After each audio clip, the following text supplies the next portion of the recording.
is the Bearcast, presented by Bird Culchin Ford. Bird Culchin Ford has been in Waco since 1936. Ford is the #1 selling truck in Texas 43 years running. The Bearcast is also presented by WellMed Medical Management and USMD Health System Dallas.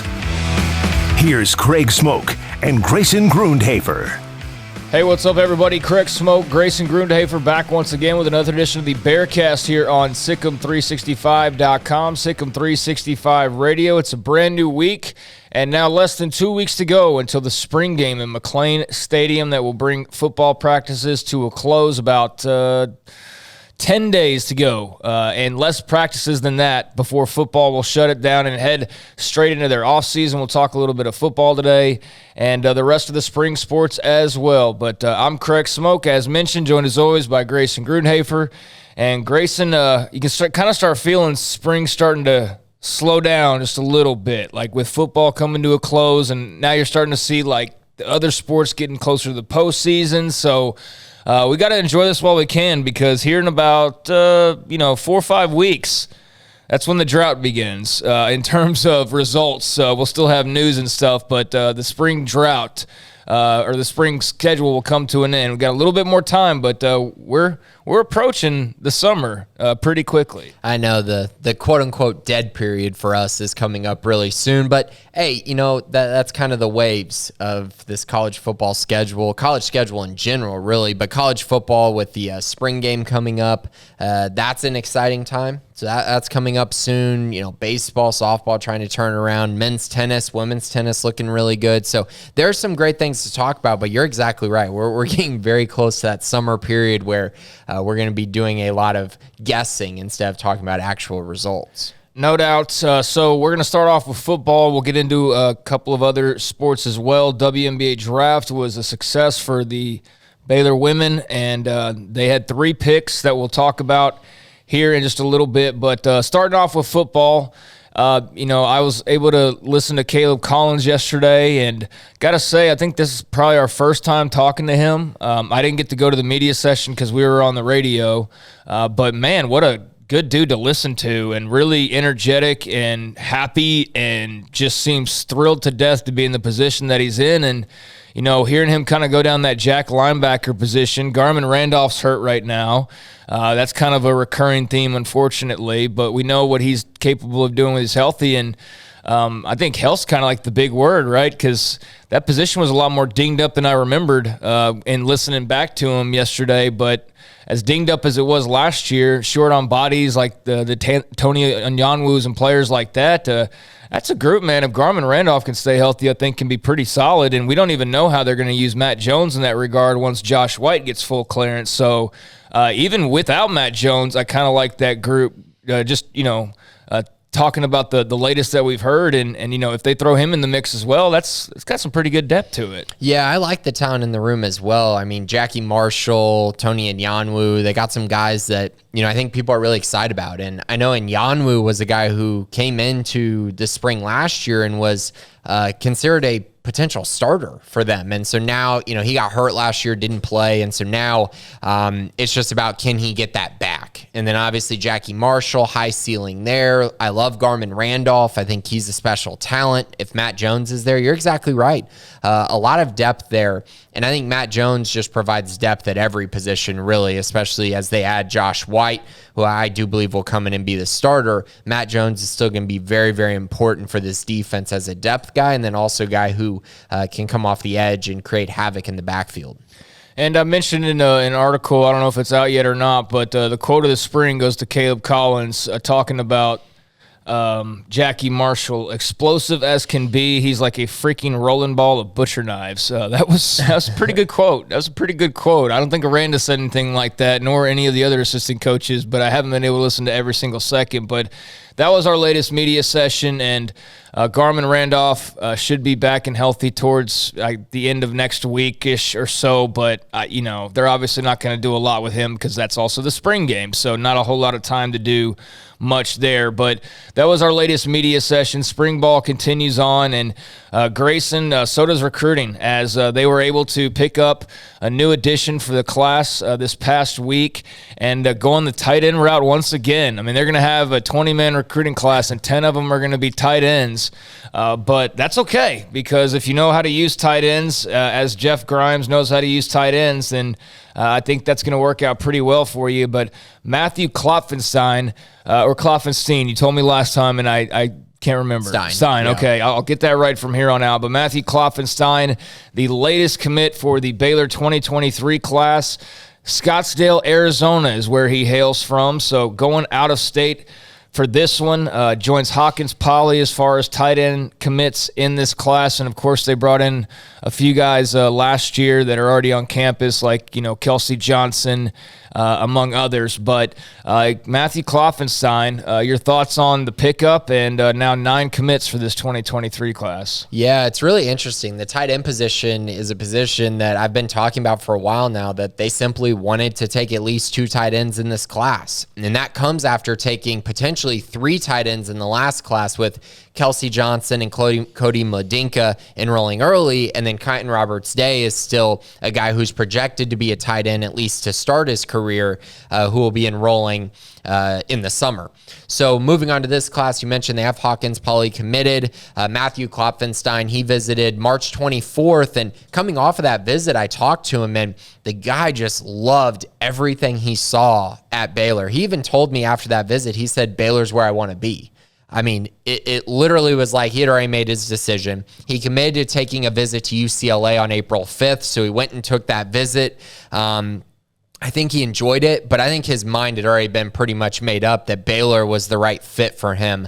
The quote that really stood out to me just kind of shows, how culture fit can really be a big draw towards Baylor. But he said, Coach Dave Aranda really talked about more personality and behavior over football. He's a huge gospel believer, and me and him clicked big time. We both share the same beliefs and outlook on things. We're close to how I was raised. So just those comments right there just show you how much of a cultural fit he is, and just how he seems to think Baylor really fits everything that he's about and who he is as a person. So that's kind of the off-the-field stuff. Now, as far as on the field, what he brings to Baylor, 6'5", 230 pounds. He was actually my favorite receiving tight end of the offers that they had out. I think he's a playmaker in the passing game, a guy who can really be a threat deep downfield, a threat in the red zone, and a guy who can actually create some yards after the catch, which is great to see at the tight end position as well. That's what the elite tight ends in the NFL do. When they catch the football, they don't just fall down. They're able to create yards after catch. That's what makes George Kittle, Travis Kelce just so dynamic at the tight end spot. So I think he brings that to the table. He's a decent blocker as well. I do think that's an area he needs to work on. But as far as a receiver goes, he brings a lot to the table. He had 24 offers from Arizona, Arizona State, Cal, Michigan State, Tennessee, Wisconsin, Washington. So tons of offers from all over the place.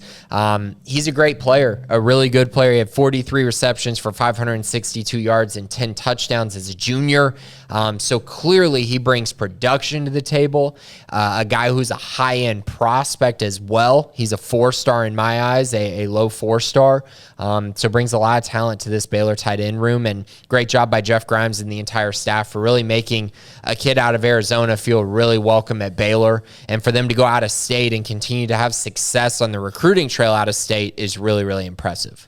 Yeah, and a nice offer list for him as well. A lot of Pac-12 schools, both the Arizona schools, Cal, Colorado, Indiana out of the Big Ten, Houston, Iowa State, Louisville, Kansas, all offering him. So one of the more impressive offer lists of the 9 commits as well. So there you have it. Matthew Klopfenstein from Scottsdale, Arizona, 6'5", 230, the latest member of the 2023 Baylor recruiting class, second tight end along with Hawkins Poly.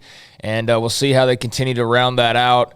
but they're not halfway there yet. They're going to end up with 20 and more when all is said and done, additions through recruiting, and that's just based on averages. And right now, halfway to 18. So they got a bit of a ways to go, but that's fine. That's good. That means there's a lot more to talk about and a lot more players to get to know. But there you go. That's big time. Is they've had a pretty little successful spring run, just making impressions and in some cases getting commits. And obviously you also have to count Josh White in that group as well out of the transfer portal. And we will not be able to talk to Dave Aranda probably until the spring game based on the media schedule because they have a short week this week and he's not talking. He talked last weekend, so that just means that I guess he'll be talking after the spring game, and that's when I suppose we can finally possibly hear him talk about Josh White if he's been cleared by, admissions and all of that. Yeah, unfortunately, I think that's going to remain off limits just for transfers. Yeah. I think just based on the rules that I've seen in the past, I don't think he can talk about Josh White until he's actually on campus. It's a weird thing where even though his financial aid is in, it for some reason, the date that he is, I guess, technically signed to where he can talk about them is when he enrolls. So it's kind of a weird situation. I was talking with Colt about, so I think Don't they talk about signees on signing day every single year? Right, but there's no signing day. That's weird. Right okay, now. So I don't think it's going to be to the summer. And okay, so July we'll talk about Josh White. Boy, there'll still be a whole lot of fanfare by then. That kind of sucks, but oh well. We'll see. Hopefully I'm wrong on that, but that's what I believe in. Yeah, I mean that sounds like it's probably some rule somebody made for some reason. I mean that's all I'll say. But I mean I was hoping to be able to hear about him sooner rather than later, but it looks like it might be later. So point being, they've done well this spring in recruiting. And, we'll see how they round out these last 10 days or so. Elsewhere, Grayson, a walk-on long snapper. I know they've got, Garrison Grimes as far as or not Garrison Grimes. Who do they have as long snapper last year? That was Garrison. No, was it Gunnar Royer? Yeah. That's thinking to G's. Gunnar Royer was there last year, but I guess, it's not a position that you think of in recruiting all that often, but it's one that you have to have. So what can you tell us about the latest long snapper edition? Yeah, Corbin Robertson out of Chowan University. It was kind of a random addition, but he took a visit to Baylor, and I think his big thing was he had to get accepted into Truett. I was right about Garrison Grimes, by the way, being a long snapper. As well. Okay, both of them. Yeah, I thought that sounded right, but yeah, it is. Okay. Yeah, so Robertson, he'll come in and he'll give them something at the long snapper spot. You have to have one. And his big thing was he had to get into Truett. So he's getting his master's from Truett Seminary, got a full ride there, and then is walking on to the Baylor football team. And so it's a nice pickup. They went out, evaluated him, felt like he was a good fit for the program. And then obviously he took a visit, felt like he was a good fit for Baylor as well. So he gives them some depth there. He's 6'4", 240, should be a good long snapper for them. I mean, there's not much to it. He was an academic award guy for D2. For his D2 program at Chowan, Conference of Carolina's academic all-conference player as well. So clearly is going to bring great academics to the table and also give them more depth at the long snapper position. Yep, it's always good to have. And I was trying to look. Remember, we don't have a spring roster, so we are kind of having to go back and forth, or at least I am, on you looking at last year's roster and then a piece of paper that's very hard to read to try and compare and contrast the positions. But I was trying to find, there we go, Garrison Grimes, the long snapper, that is Jeff Grimes' son. And then they've had in the past Gunnar Royer and Thor Radoni. But Radoni was a 6-year guy, and then Royer was a 5th-year guy last year. So, he'll help provide some depth when they clearly have lost a little bit of that. So you have that, and also another coaching addition, Blaine Gauthier, a name that we now need to get to know a little bit, announced last week as a new addition. And Grayson, what can you tell us about just the ever-changing landscape of this football staff? Yeah, I mean, he's been around football a lot. He's a guy who was an offensive analyst at Michigan State, just 2 months ago is when he was hired there in January, and he made the switch to Baylor. And it's really interesting, and I think what makes him a good hire is the fact that this was a guy that Dave Aranda wanted immediately. So when Brian Nance left, they immediately targeted Blaine Gautier, and they were able to land him. And he's going to be Associate Director of Player Personnel. He'll come in and do a lot of the relationship building that Brian Nance was doing. That staff is really interesting. They have guys who organize really well, guys who evaluate really well, guys who build relationships. It's a very diversified room as far as recruiting analysts go. So I'm excited for this one. This is a guy who's been at a lot of different places. He's actually coached the game, as an offensive analyst, to go along with the fact that he's also done some good things recruiting-wise. Was part of the LSU team that won the national championship in 2019. Got the on-field job with Frank Wilson. Was a wide receivers coach at McNeese State for 2 years. So he's been to a lot of places, is more than qualified for this job, and is a guy who, if he can build relationships well, could really give them a boost on the recruiting trail, especially since he knows the Louisiana area so well. Yeah, that was something in listening to Caleb Collins yesterday, him playing there, southeastern Louisiana for Ron Roberts, coaching at LSU. He knows Louisiana obviously well. Ron Roberts knows Louisiana well. Dave Aranda knows Louisiana well, and so on and so forth. Juice Johnson, Dennis Johnson, so on and so forth. So they got a lot of Louisiana ties down there right now, and now even more. So Blaine Gautier, like you said, just 3 months on the job in East Lansing, and he joins up with the Baylor Bears. So be interesting to see how his coaching career starts to continue to blossom with this staff. A lot going on in terms of additions and things like that. Got a new player through the transfer portal last week, got a new long snapper commitment, got a new coach, got a 2023 commit, new 2023 commit. So a lot of new, and then a lot of the same old as far as practice and things like that go. I mentioned listening to interviews at the beginning. Not a whole lot to pick apart or really focus in on, other than kind of what we've heard. Do you have anything you'd like to add on spring ball? I mean, there's not a whole lot right now. I mean, they had the scrimmage this weekend. Their wide receiving room is really banged up right now. That's just an area where they just can't seem to get healthy. I don't know how they're not going to go get an older transfer. Yeah. I mean, just for safety reasons. I mean, they're so banged up. I mean, you literally are looking at the scrimmage, and it's like they're starting like 2 walk-ons out there because they're just so hurt right now. And so it's just it's really hard to get cohesiveness with the quarterbacks, get cohesiveness as an offense as a whole. And I think when you have so many young guys, there is a lot of risk for these injuries. They're young. They haven't experienced the same kind of grind every single week. And so to have an older guy that could potentially come in and maybe be a stabling presence for that room would be huge. So, yeah, I think they're definitely going to continue to look at the wide receiver position. So I think that's one of the things. I think as far as other notes from scrimmages and things along those lines, I think the defense was better this week. The offense was better the first week of scrimmages. And it's just kind of going to be give and take. I think both units will be really good. I expect the defense to be better than the offense in the long run. But I do think there's areas where the offense has improved. And if that passing game continue to make strides even without wide receivers there, they could be in a really good situation. The problem is how are you really going to know how good Gary or Shapen are really playing when they're limited to guys who might not even be in the top 2 strings at wide receiver? Yeah, and the problem too is even if you go, all we got to do is get Jalen Ellis healthy. Well, I mean, are you going to ever, you know what I mean? And like there's other guys too. I'm not just trying to poke on him, but he's somebody who has been consistently injured. And so it's just like, even once he gets healthy, can you really rely on him to go play a full season and not have to go, look elsewhere? So that's why I think Presley, re-injury could occur. So, I just feel like they're not going to have much of a choice, quite frankly, but to try and go out and get a body that they feel at least comfortable can play, 13 games or whatever the case may be.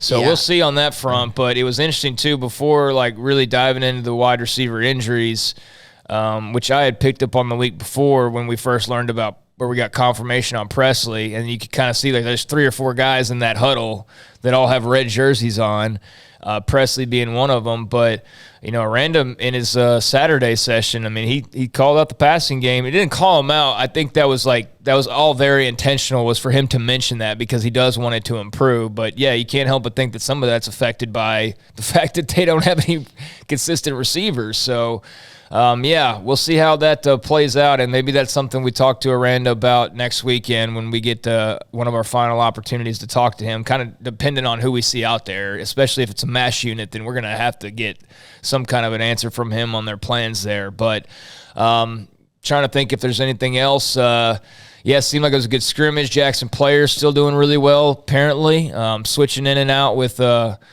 Apu in the nose spot, but also playing a little bit elsewhere on the line, or has the capability to. So it sounds like that's going well, although they need to improve their rush. Clearly, the four-man pass rush, that continues to be a theme that Dave Aranda is hammering home as well, and that's dating back to last year and why you saw so much usage of creepers, and you had Jalen Petrie blitzing a lot and things like that, was because they couldn't get the rush they wanted with just four men up front. That's a recurring theme again this year. And you'd think they'd be a little bit better with a player added and so on and so forth, but still a work in progress. Yeah, and I think that's something that is an issue while also being a non-issue, because Dave Aranda loves to bring blitzes regardless of what his defensive line is doing. Yeah. I mean, Terrell Bernard and Jalen Petrie, it seemed like they were blitzing like every play at times. But yeah, I mean, if you look up front, you want those guys to win more one-on-one battles, right? As a defensive line group, you expect Gabe Hall and TJ Franklin to win more of those battles. Jackson player as well. Apu, it's a little bit different, playing the nose. You want him to win one-on-one, but when he's getting double-teamed, that's a little bit tougher to ask. But yeah, I do agree. I think it's an area they can improve on, but I also think it's kind of a non-issue because of what we saw last year.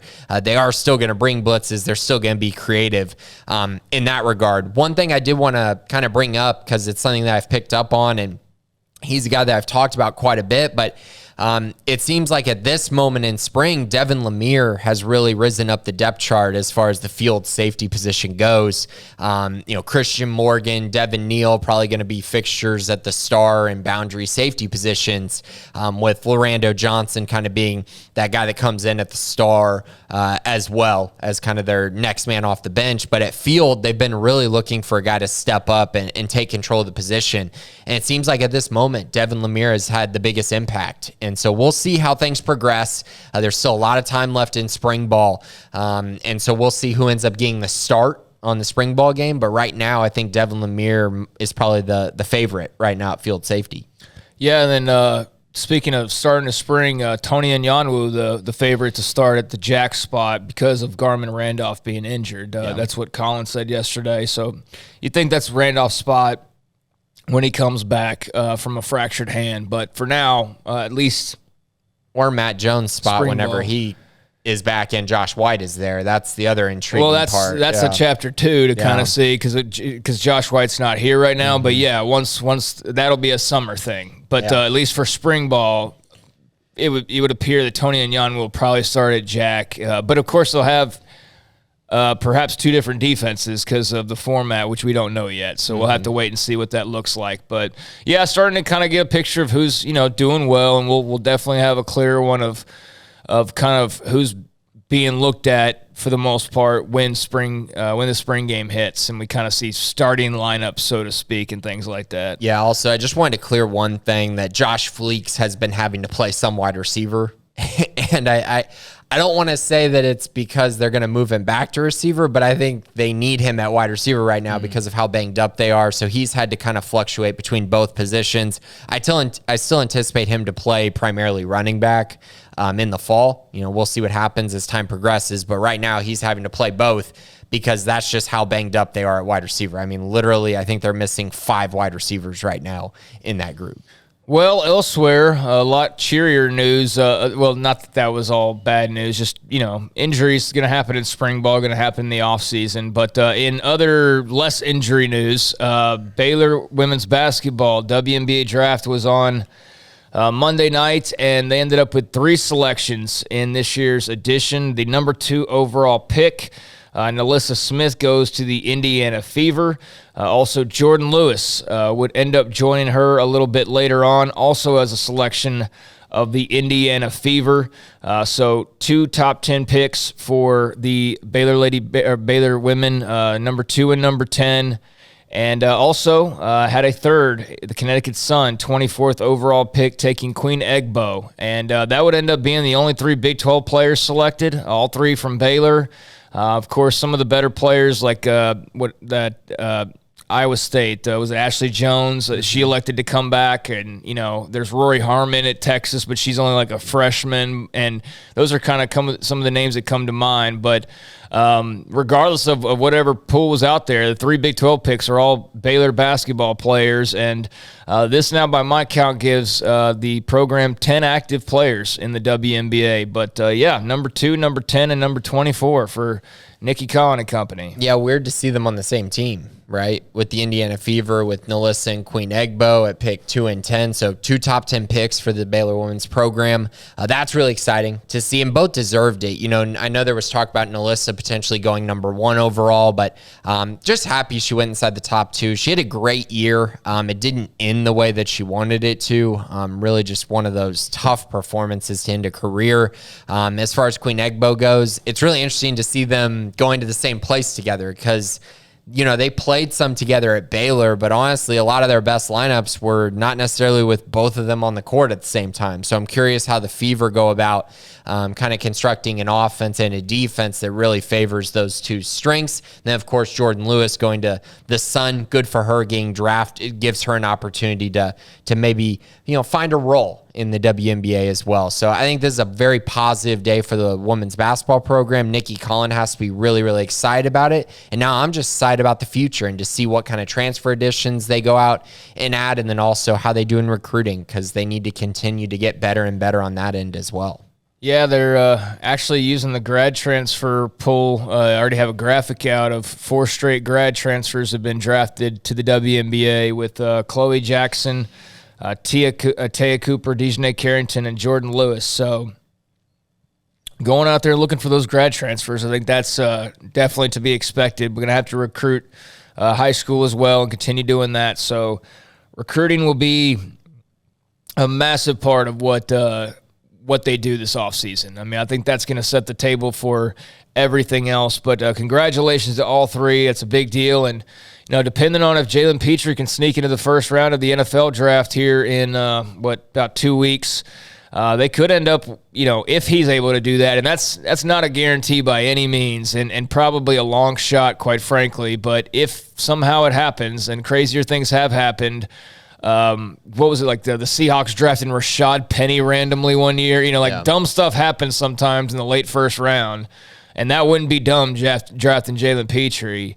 But reason why I think about it is because it'd be cool to see them have first-round picks in the NBA, WNBA, and NFL draft. But while that will happen in both basketball cases, football, he's their only shot, and it's very, very borderline at best. So there you go. Congratulations to the Baylor women on that. And just a couple of other spring notes, Grayson. Baseball struggling along, swept over the weekend by West Virginia, and now just kind of right at water levels, going up and down, quite frankly, just sort of trying to keep their head above as best they can, but just a game above 500 at the moment. Yeah, 16 and 15. They're 47th in RPI, though. So some teams around them, TCU's at 44, Texas A&M at 51, Stanford at 41, Ole Miss at 49. So they're kind of, they're still in the ballpark for being a postseason team with their RPI, and that's thanks to having the 7th strength of schedule in the entire sport. So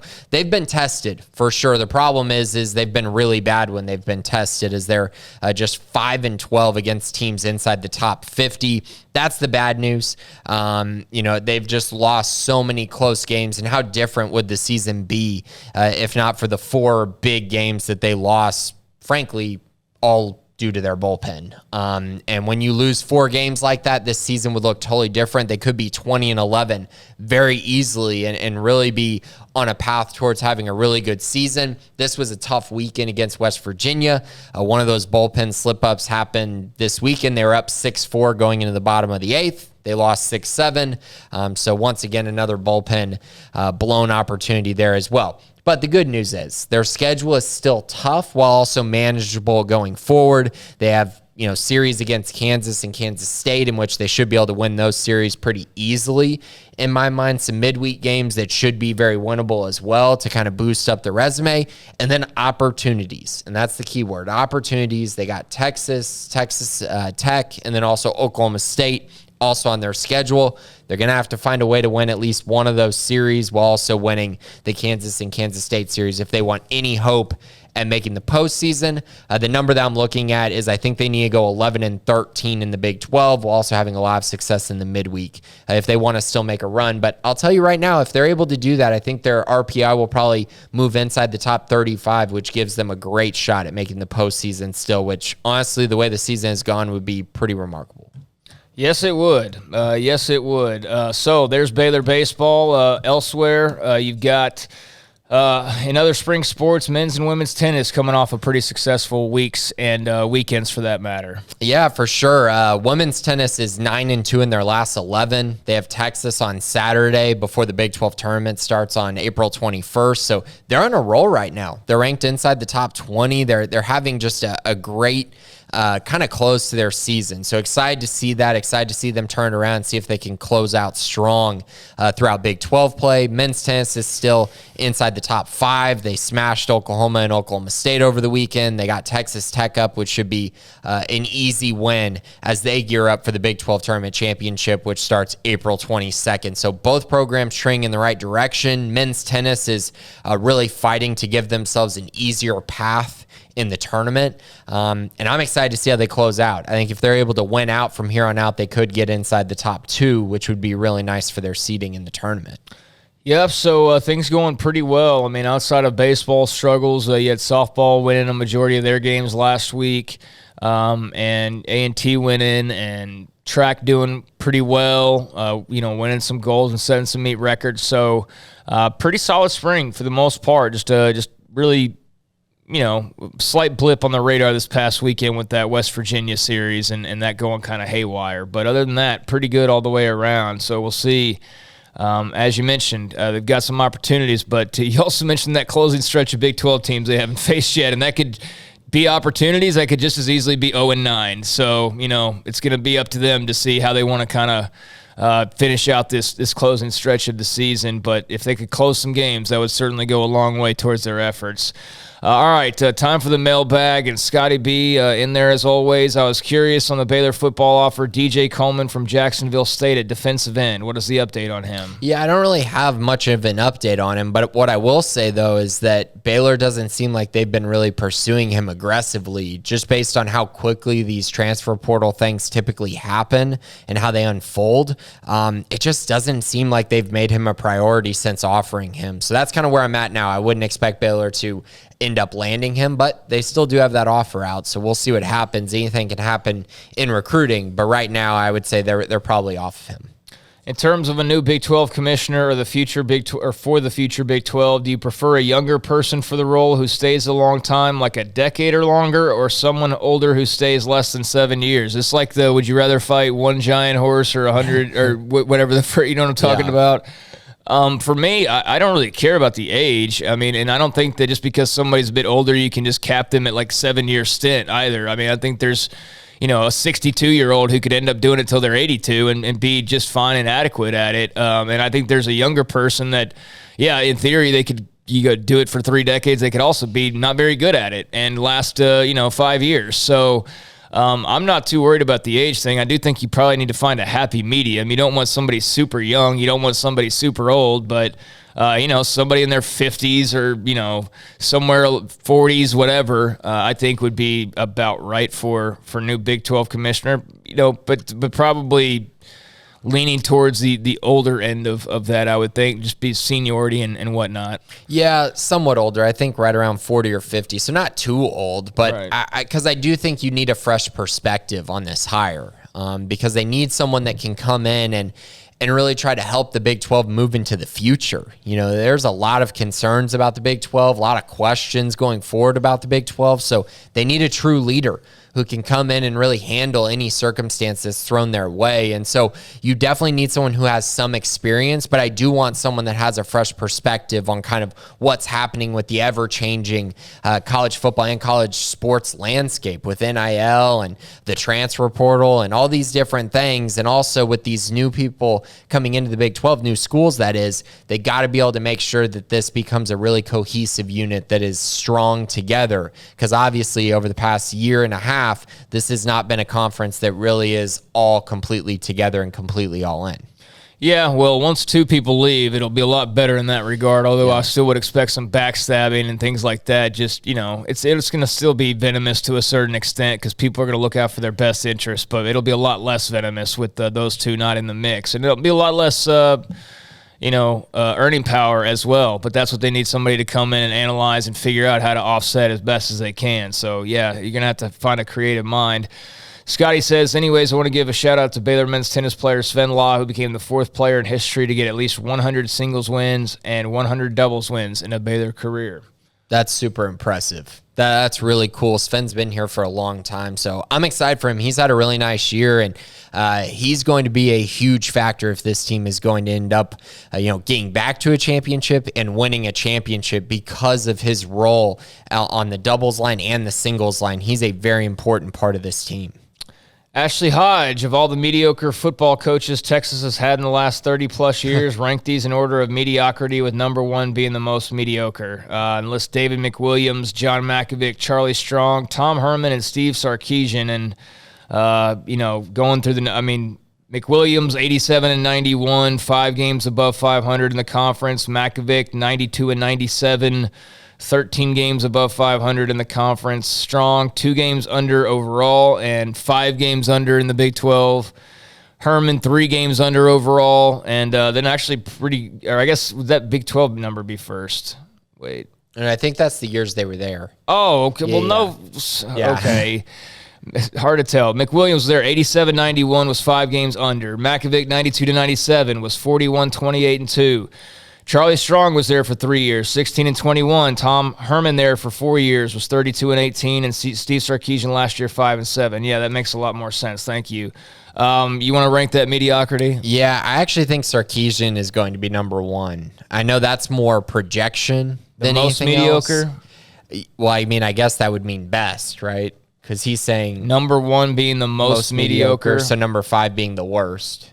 Right. Okay. Yeah. That's how I'm viewing it. Yeah. So I'll put Sarkisian at 1. Then I'm going to go Tom Herman, then John Mackovic, then David McWilliams, then Charlie Strong. Charlie Strong was really mediocre, and the problem with Charlie Strong is he came in kind of right after Texas had some success with Mac Brown there, and then just kind of completely drove them down. So, yeah, he's the worst out of this group, I think. Yeah, that seems fair. I mean, Mackovic's got to be number 1 for me. He's accomplished the most, I guess. I wasn't really familiar with David McWilliams, so you need to toss him in there somewhere. But, yeah, I mean, Sarkisian as of right now has got to be I don't know. Because it's kind of confusing the way you put it as far as Sarkisian's the most. I don't know. So but I think Sarkisian's going to end up being the best of this group, but it's a projection. I do too. I actually do believe that as well. I'll say that. So, yeah, we'll see how that goes. If he's not, then that'd be fine with me too, because that means it didn't go very well. Right. But I do actually believe in him a bit. So, interesting to see his comments with Mora Jomo and having to walk back, And by the way, just because they're making NIL now, does that mean players are just going to throw around the S word like every 5 words? Did you see that quote? Yeah, I did. It was just S. Jack showed it to me. Golly, that was just horrible. Were you kind of surprised by the language? I mean, not really? No? Okay. Because I don't see college players just cursing up a storm. And not that it was like clutching my chest by any means. I have no problem with vulgarity, but I was just kind of surprised by that. I mean, I feel like it was completely warranted given what he was talking about. Yeah, I guess sure. so. I guess so. But Sarkisian's already walked it all back. So basically saying he's not going to have media for a while. So we won't hear from him, I suppose, for a little while. Well, we got all the insight we needed about where their program's at currently. Yeah, I guess so. ZT Smith 423, as far as pure talent, is this year's football roster a top 3 out of the past 10 years?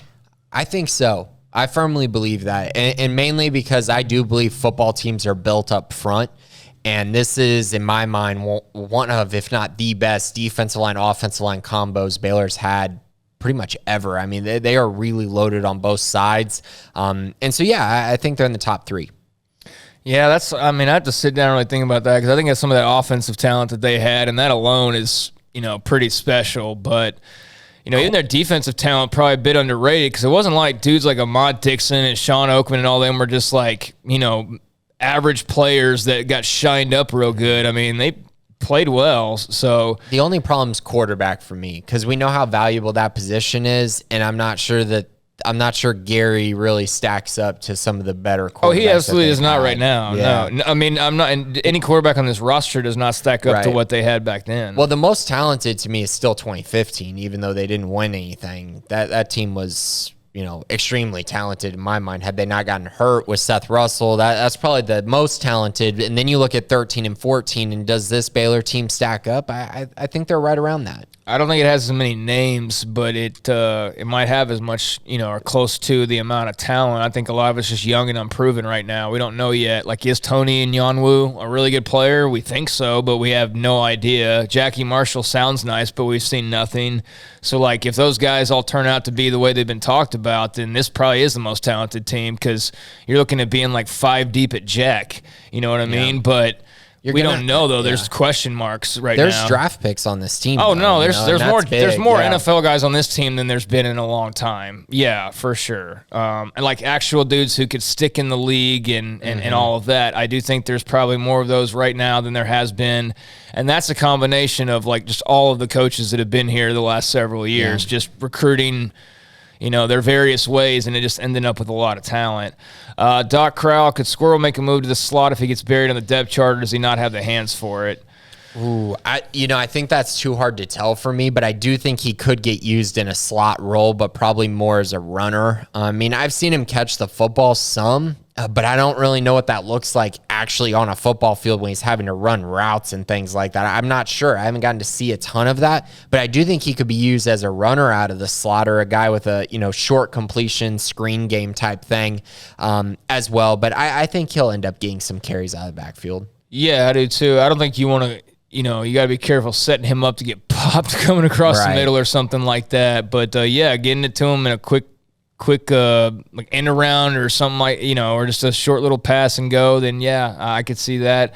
How much does Jackie Marshall's progress surprise you? Do you think he pushes for playing time earlier than thought when he was first entering the program? I mean, I know how talented I thought he was coming out of high school. I thought he was going to be an absolute load. The problem was last year, it just was such a slow start with him, with when he enrolled and everything like that. He wasn't able to really get his feet under him last year. Came in after fall camp. Right. So now it's like, okay, now he's had this off season to really kind of gain momentum, gain steam, and really, become a much better football player and a guy who's much more ready for the college game. It's not really surprising. I think he'll push for playing time. Again, it's going to be hard for him to beat out Garmin Randolph if Garmin Randolph is healthy.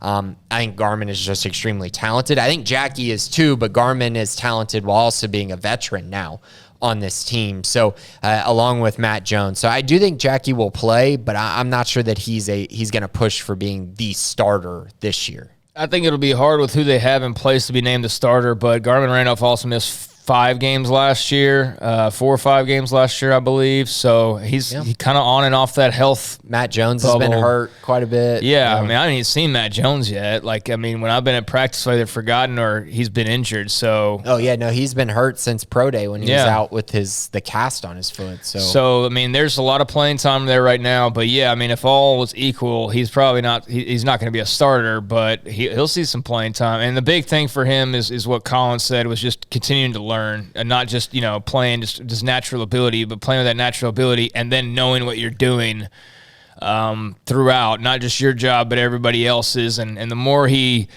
ramps up his football IQ and then can let that talent shine, then he's going to be the type of player that we can really get excited about. How long before Aranda lands his first 5-star recruit at Baylor, and what position would it be? I have no idea when that's going to be. I mean, I don't want to be too. Yeah, I know Josh White wasn't a 5-star, but he was a high 4-star. So was Apu Aika. So, I mean, do those guys count? I don't know if they count. They don't. Okay. No. So as far as out of high school, like that was Baton Rouge recruiting. Yeah, it's just really hard out of high school though, because a lot of these guys, their rankings change and everything like that. Other schools are offering them $50,000 just to enroll. Yeah, and also it's hard to really be like to understand, a guy like Josh White, for instance, has a great relationship with Dave Aranda. It's hard to guess what position Dave Aranda is going to happen to have a great relationship with a guy at who happens to be a 5-star. So I have no idea. I mean, I think, guys in this class, for instance, like Trayon Webb is going to take an official visit to Baylor, the running back out of Florida. Technically, he's not a 5-star. He's a high 4-star, but he's not a 5-star. So I guess he doesn't count. But kind of based on what I've seen from this staff, I think running back could be a good one. The way they're running the football, I think they could find one there. I think linebacker, because that just seems to be Dave Aranda's specialty, is just grooming linebackers for the pros.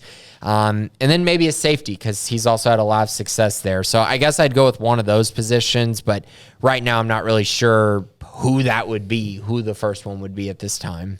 Yeah, those would be probably the top 3 positions, I would say. And I think the longer he's around, and if they have another similar year defensively, I just don't know what defensive recruits could possibly be thinking, not wanting to play for him and Ron Roberts. Like, I really don't even get it. Money or not, like, just are you going to be better off playing for that guy, whoever it is, versus playing for Dave Aranda and Ron Roberts? And even now, like these younger coaches, like a Caleb Collins, that really seem like they're bright stars. I don't know. It beats me. But you got to get lucky with the rankings also. That's the other really hard part. Like lucky. Yeah, exactly. Like Jaden Porter out of Lorena. I think Baylor's got a great chance at landing him when he makes a decision in 2 weeks. But, he's a 4-star guy right now. Is he going to move into 5-star territory if he commits? Probably not. Not to Baylor. He probably won't. Yeah. And so if you look around, though, I think one guy who I am curious about, who, he's got a lot of attention now, but if he ended up at Baylor, I don't see any way how he's not a 5-star, and I also think Baylor has a great shot at landing him, and that's Micah Hudson out of Lake Belton. Yeah. I think he's the one that I'm circling right now as, okay, this could be a 5-star that Baylor could realistically land. He's a 2024 guy. In 2023, I don't necessarily see that guy, at least not at this moment. But who knows? With ranking shifts, maybe Austin Novosad creeps up even higher the way he's been playing. I doubt it, but maybe. Yeah, is he even at a 4 yet? He's a 4 by most, but not by everyone. But he's not going to be a 5. Yeah. I know, and that's the hard part. Even if he wins Elite 11, he's committed to Baylor. Well, that's what I'm kind of like. I'm getting to a point where this is not a knock on the recruiting services, but like some of these biases that you see, and I'm not one of those going like, you don't need 4 and 5 stars. You can just win with sturdy 3s who believe in themselves. Like, I don't believe that, but it's just so freaking blatantly obvious when there's differences in what a guy's ranking is based on the school. And like, it's obvious. And like, I only wish that about 20 years ago, I would have started charting this and have had the foresight. And I've said this before, but I really do. I wish I could actually prove it. I wish I could. I wish I could just throw you a notebook, because there's no doubt I could have filled out one with all of the examples of bigger schools getting these crazy bumps when a guy commits, and then a similar player doing the same thing and going to a smaller school and gets like not even a nudge. Right. Like it's ridiculous. Yeah, and I'm thinking another one. And then it's the same schools at the top. Well, part of that is actually like of course Ohio State's always up there, but part of it's also that like even their fringe guys become 4 stars simply for committing, and like it's kind of phony in that way. I mean, it's still, after the national championship next year, we'll hear Alabama had 25 5-stars on their, and whatever. And that's all well and good and true. But you wonder why Texas isn't what they are supposed to be, or why Oklahoma's defense sucks. It's because you overrated all the players that go there. So anyways, ran over. Yeah, and I think I just wanted to bring up one more since he was asking for specifics, but Derek Lagway out of Willis. He's another one. He's number 18 in the entire country. He's a 5-star right now. Baylor's got a great shot landing him, but he's also got a lot of schools after him, and we'll see what happens. But if they're able to get him, I think he would classify. The question is, would they keep him as a 5-star if he committed to Baylor? Yeah, who knows? Don't know. Yeah, I mean, I appreciate what those guys in that industry do, but there's just, again, sometimes where it's so blatantly obvious of what's going on there, and I just wish they'd cut that out. Just cut it out and just be totally transparent about it. Don't give a guy an extra star because of the school he's going to. He didn't change as a player. I just don't get that, but anyways, Bear Coug will close us out. First question, what do you hope the divisions would look like in the new Big 12? I've been asked this a lot lately, and I've answered it a lot lately. I really don't care, just as so long as they keep the Texas schools together and keep it relatively, but like in terms of getting all excited about it or anything, I know I've seen some threads that like go on, and not on the board even necessarily, but just like on Twitter, that people like love the realignment or like how it's going to shape out.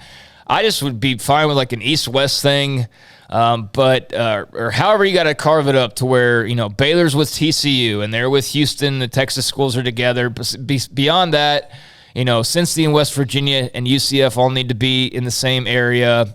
I think that's pretty obvious, but I don't have a whole lot of other particulars. Yeah, I think it's pretty much keep the Texas schools together, and then whatever you want to do with the rest. So if you do East-West, just add BYU to the Texas schools. Yeah. And then the rest of the schools are in their own division. I think that'd be probably the easiest, right? Yeah, probably. And then, I'd have to go look at a map again. But, to get the exact – because, I guess the Oklahoma schools, where they'd fit in. I'm trying to think of it all in my head right now. Well, just Oklahoma State now.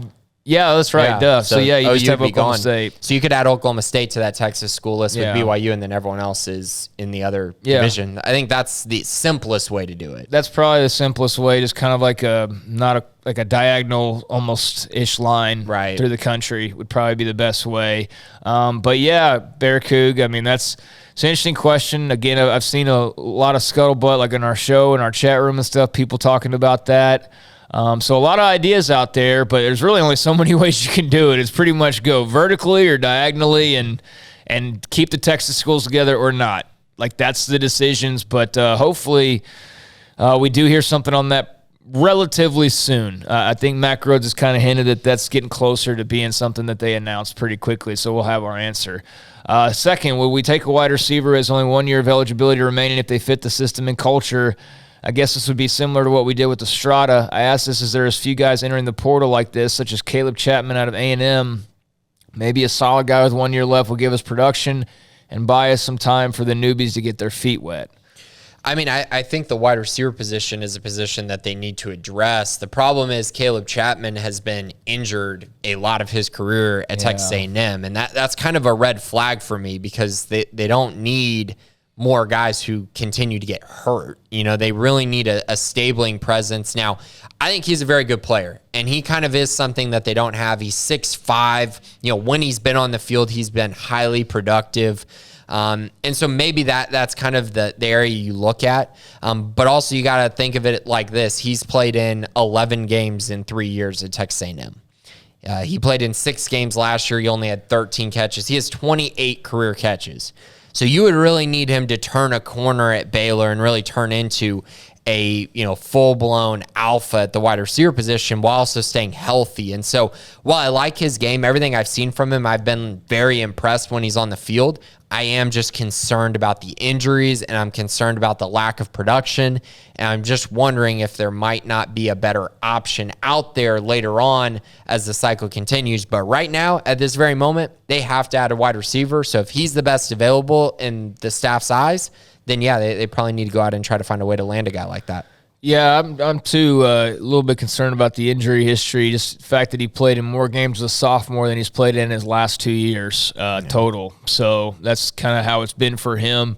But, certainly an option and somebody I'm sure that LSU knows him, I would think, know him pretty well. So, I'm sure he's a name that's on their minds as far as, potential options go. But I think kind of going back to our original conversation, they're probably going to have to be looking for a wideout because of the nature of just the room right now with injuries and just youth and uncertainty. I can't imagine them not having a veteran wide receiver a part of this group somehow. I just think it's playing with fire as much as they might have potential. Like, are they going to be on the field? Like, Right. I mean, that's a huge question. Can they hold up for a whole season? Yeah, like, I don't know, man. And right now I'd say no, based on they can't hold up through spring ball. I don't think that, I know the team's physical and whatnot, but I don't think they're going to hold up against, week after week of Iowa State and then Texas Tech and then here's TCU and then here's Texas. And I don't know, man. So thank you for the question. That'll be an interesting one to keep an eye on. We'll see, too. I haven't seen a whole lot of portal activity, to be quite frank with you, even though spring ball's wrapping up. Like, there's guys kind of a slow drip into the portal, but hasn't been some huge rush kind of like you would expect maybe with spring ball wrapping up. So maybe we'll see. Damon Demas is available. Yeah. You can always go get him, Grayson. Gosh, yeah. He flamed out bad. Yes, he did. At A&M, and it's just... But hey, that backflip at the Under Armour camp was cool. My gosh, it was really cool. Blowing by 5-star safeties was really cool, too. Yeah. Running by people like they were standing still, but yeah, it did not work out for him. No, it didn't. No, it didn't. I don't think that they will go after him, just before anybody asks the question. Yeah. The off-the-field stuff. Yeah. But we'll see elsewhere. So until next time, I do appreciate the questions from everybody this week. We'll continue on talking spring, and we'll have spring, like the game itself, coming up next week. So just a little bit of a ways to go for football practices. It's been lasting a while now at this point. Feels like it's lasted a pretty good while, and we still got another 10 days or so. But, man, it's going to be bittersweet when it does end. But we still got some more time to talk about it. We'll do that all week long on the site, on the show, and columns and elsewhere, and then all next week as well. But until next time, do appreciate those of you who ask questions and appreciate all of you who listen on a weekly basis. Please spread the word. And thank you to Jack McKenzie behind the scenes. Thank you to Grayson Grunhafer. I'm Craig Smoke, and this has been the Bearcast on Sic'Em365.com.